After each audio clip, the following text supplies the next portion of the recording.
Fatoumata avait 15 ans. C'était une élève brillante, souriante, toujours au premier rang en classe. Ses parents, convaincus que l'école était son passeport vers un avenir meilleur, ne se doutaient pas que derrière ce sourire se cachait un lourd secret. Tout avait commencé innocemment, quelques mois plus tôt, quand un garçon de la classe voisine, Mamadou, avait commencé à lui envoyer des petits mots pendant les récréations. Ce n'était pas la première fois qu'on s'intéressait à elle, mais Mamadou avait quelque chose de différent.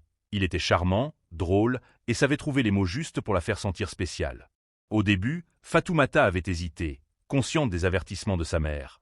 À ton âge, l'amour est souvent un piège déguisé. Mais les compliments, les regards prolongés, les promesses d'un avenir ensemble, tout cela avait fini par la convaincre. Très vite, ils commencèrent à se voir en cachette après les cours, sous prétexte de travailler sur un devoir de groupe. C'est là que le piège se referma. Mamadou, qui paraissait si attentionné, commença à lui demander des choses qui la mettaient mal à l'aise. Partager des photos d'elle, lui raconter des détails intimes. Au début, elle refusait. Mais il insistait, menaçait de parler aux autres s'il n'avait pas ce qu'il voulait. Fatoumata, par peur de perdre celui qu'elle croyait aimer, finit par céder. Quelques semaines plus tard, tout bascula. Une photo privée, qu'elle n'aurait jamais dû envoyer, se retrouva entre les mains de plusieurs élèves. Les chuchotements commencèrent dans les couloirs, les regards changèrent, certains la traitaient de nom blessant. Elle n'osait plus lever les yeux en classe. Ce qui avait commencé comme une histoire d'amour secrète était devenu un cauchemar public. Un jour, incapable de supporter la honte et la pression, Fatoumata rentra chez elle en larmes. Elle avoua tout à sa mère, qui resta silencieuse, le cœur brisé. Le soir même, ses parents prirent rendez-vous avec le directeur de l'école. Une enquête interne révéla que Mamadou n'en était pas à sa première manipulation. Plusieurs filles avaient déjà été piégées, mais aucune n'avait osé parler. Avec l'aide d'une association locale, Fatoumata reçut un accompagnement psychologique et une protection scolaire, transfert d'établissement, encadrement spécial.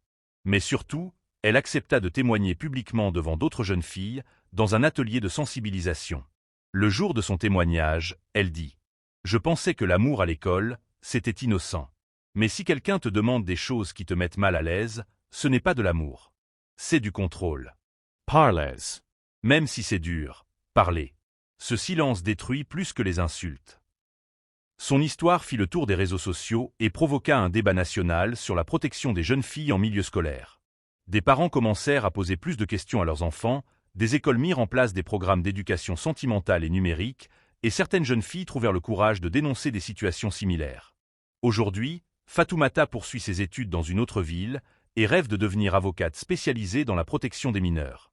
Elle dit souvent « J'ai été une victime, mais je refuse de rester une victime.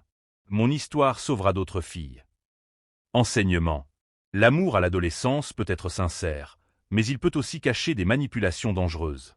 Les parents doivent rester à l'écoute, les jeunes doivent connaître leurs limites, et surtout, savoir qu'aucune honte ne vaut le silence.